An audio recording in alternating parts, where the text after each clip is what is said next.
Open it up. Yeah, Coach, I have a question about your defense. You talked about trust before in the past. I wonder what the way your defense played, for most of the game last Sunday, how that went to building trust among your players that this is going to work. Yeah, anytime you play like that, certainly the way we started most of that game, they bought into what we were doing, and you begin to trust each other, and the system and what we're trying to do with it. So that certainly helps. Look, we still have a long way to go there. I mean, there's still things that we got to get back to what we were doing. I mean, we are kind of changing the style at which we're playing. But it was pretty good. So we just got to build off of it. Yeah, what's the carryover to it? So you back this field, playing field as you go along. Yeah, I mean, it's carryover. What you just said, it's carryover. We got to build into this week, and we got to have another good week of practice because they practiced well last week and get better at what we're doing. And then inside of that, the game plan for these guys has got to be spot on. I mean, these guys present quite a challenge. They got a couple of guys on the perimeter that can go. After the game, you express your frustration with the in-game clock. After the situation when you got challenged in the call, I wanted to confirm, was that still John Dykman in that role? And do you have a conversation with him? How you prevent things from happening like that in the future? Obviously, he's a new coaching staff still, but just those hiccups from happening in the future. Do y'all discuss that afterwards? Yeah, we talked about it. We sat down and had a nice cup of coffee together, and so we're good. Everything's good. It was a malfunction, is what it was. So, but now we've got an answer to that. How we clean that up to where we won't let that happen again. So it'll be fine. Obviously, this Dolphins team that you were the interim coach for, I guess, does it any lessons that you learned from that time that's kind of carrying over with your coaching style now, just from how you was able to coach those guys? Yeah, I mean, look, it was just yes and no. There was so much about it that, I mean, it was a different time and place, and the way that I took over and where we were at, and so if anything, it just having done it. That was my first time to actually do it. Was in season, so you take that experience with you, and there's a lot of things you learn on the fly there. Just I mean, I think I've said this before, but I'll never forget my first game out there was Tennessee, and we got to the first. We did pretty well, but our first punt of the game, it was 4th down, and I'm standing there like this, and I just feel these eyes on me, and I realized that the call's on me, whether we punt or go for it. So. But anyway, come a long way since then. You said malfunction. Are you talking a technical malfunction? Yeah. Yep. What happened exactly? Just headset didn't work. Could hear but couldn't talk. Stylistic changes on defense. I think we saw the DBs a little bit more involved in the run game. I don't know if that was opponent specific, but what can you say about what you're doing differently that isn't giving anything away that's not already on tape? Well, I just think it's what you saw in the game. A lot more of it is, like I said, we're creating these bookends, and there again we're funneling it inside, to Mac and Bugs, and then our two backers, and so the only space that's left is that kind of C-gap area, and so you're putting that, if you're going to make that cut as a back, that's the run support now is in a phone booth. And that helps those guys. There's nowhere to run, nowhere to hide. You come up and make the tackle now. So that just I believe that's helped our guys on the perimeter, safeties and corners. With the bookend stuff, Go ahead. With the bookend stuff, it seemed like Aiden was playing a little bit more wider in his formation, getting him, I guess, that 2-point stance that we talked about.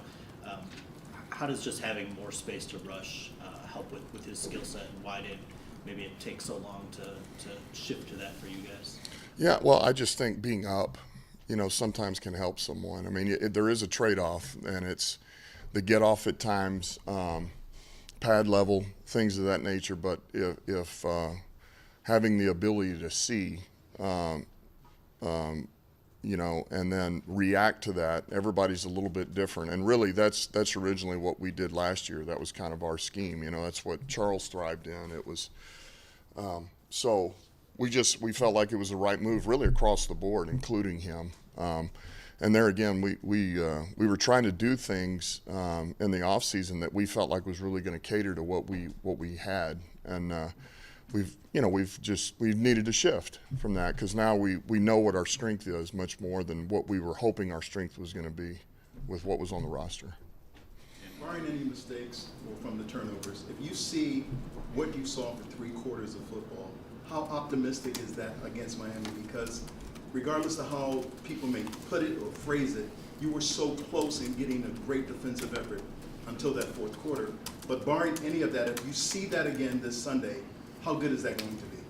Yeah, it will be good. I mean, that's what's hard, right? You lose another game, and it's there's a fine balance between understanding the frustration of losing and, man, we cannot continue to let this happen, but also understanding, man, you play that close and you got 5 turnovers, they have 1. I mean, it's who really did what to who? I mean, we shot ourselves in the foot. So, you play that way, and when you're playing an opponent like we just played and you have a game plan designed to, this is how we must play this opponent, offensively, defensively, special teams, and then something like that happens, it's hard to overcome. I mean, that's why you're playing the way that you need to play against that opponent.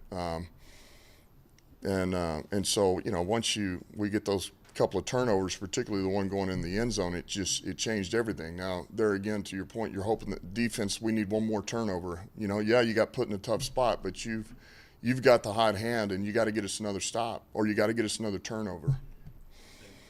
Jared's had, it's sort of been part of his quarterback profile. He has not just last game, but he has more turnovers in games he's played here and going back to LA. What is it about his approach as quarterback, or the way he deals with pressure, or anything, I guess, that sort of his profile?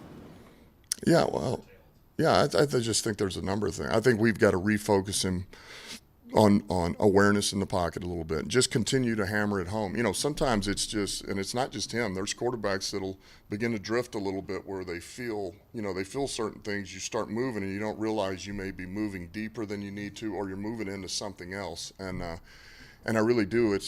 We just have to continue to stress it, coach it, show it, because he understands. He responds to it. He sees it. He knows it. And then there again, we just have to get him in a rhythm, And it doesn't matter what quarterback you are. You don't want to be put when you're facing a team that's got very good rushers like what we just saw. You don't want it to be where you're one-dimensional and their rear's this high in the air and they're in a track stance. That's tough. That's tough on any quarterback, but it certainly makes it difficult. So we'll keep emphasizing it. Play with rhythm. Stay in the pocket and make the throws. He sees it. He's aware of it. Not like embedded in him that it can't. Yeah, I believe that. I believe that. We just look. There was a couple of those snafus that showed up certainly early. The Philly, Seattle, but those are. Now, it hurts because those were big ones, right? It hits and it goes back for a touchdown, but yet those were one of a couple maybe where it was, the other was really good. And he got in a rhythm and he was playing hot and he was sitting in the pocket. So he's can do this. I mean, he's done it. We got to get him back to it. He will. St. Brown and Swift, obviously, we talked about St. Brown Monday. But I mean, is he cleared concussion protocol? And what about Swift? How's he looking for this week? Swift will practice today, and then Saint is moving right along. He's good. He'll be out there running around today. It seems like every week we're asking for an update on Jameson Williams. Is there hope still that he'll get meaningful playing time in the regular season with you guys, or is that hope kind of disappearing a little bit here as the season progresses? No, there's still hope. He's put together a pretty good month, a real good month, and so we feel like we're going to have him before this season's out. It's hard to say when that's going to be. I mean, I would say at least probably another month, but I do feel like we're going to get him before this is said and done. You mentioned their outside threats, Hill and Waddle. I don't know if we've seen a tandem with that much speed in the league, maybe ever, certainly not in a while. Just what are the challenges of defending that kind of speed at both outside spots? Yeah, it's it is challenging, and it's when there's one that's that way, you can use some resources to help over there. You know, now by doing that, you take away from your run game a little bit, your run defense. You know, and so now you're asking a lot out of your front. But when you got two, you're going to get spread pretty thin. So we got to be on. We have to be on point. Everybody's got to be where they're supposed to be. We need to find a little bit of disruption. I'll tell you what makes it difficult. It's one thing that they just have those guys and do what they do, but they do a ton of this fast motion snap, and so now they're already built up speed, snapping it on the run, and and two, it gets rid of the ball very fast. That helps him get rid of it fast. You got speed, and you're already motioning with tempo into your routes. So it's a challenge, but I like what we have up. Our guys are, they're excited about the challenge. And I think a lot of people are starting to wonder if this rebuild is kind of where it needs to be. Why do you believe it is? And I guess just, are you at the spot that you thought you would be at?